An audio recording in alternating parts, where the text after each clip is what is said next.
Alright mga amigos, sa naging welterweight showdown ni na former 4 Division World Champion Adrian "The Problem" Broner at Blair "The Flair" Cobbs.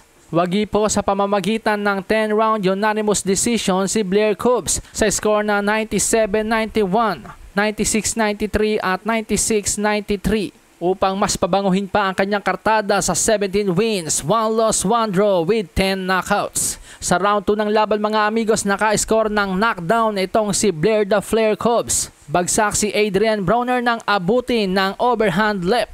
Palibhasa, dating bata ni Freddie Roach at idol nito si Manny Pacquiao, isa ring kaliwete itong si Blair Cobbs nang tamaan nga po niya ng overhand left itong si Adrian Broner. Kapansin-pansin na para pinaghugutan ni Blair Cobbs ang galaw ni Manny Pacquiao. Mula sa talon-talon, konting feints bago bumanat, nagulanta nga po dyan si Adrian Broner sa overhand left na yan.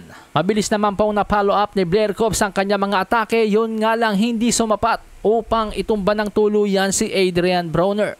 Pero from that point mga amigos, masasabi natin na hindi na po lumingon itong si Blair Cobbs. At na-dominate niya na ang majority ng laban, kahit pasabihin natin na may mga konting moments din si Adrian Broner dahil tumama din siya ng ilang magagandang suntok.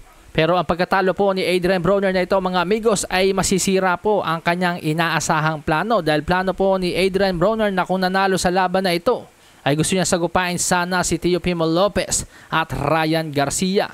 Pero dahil nga po sa pagkatalong ito mula sa kamay ng isang boksingerong hindi pa nagiging world champion, mukhang liliit po ang chance ni Adrian Broner makakuha ng mga big money fights.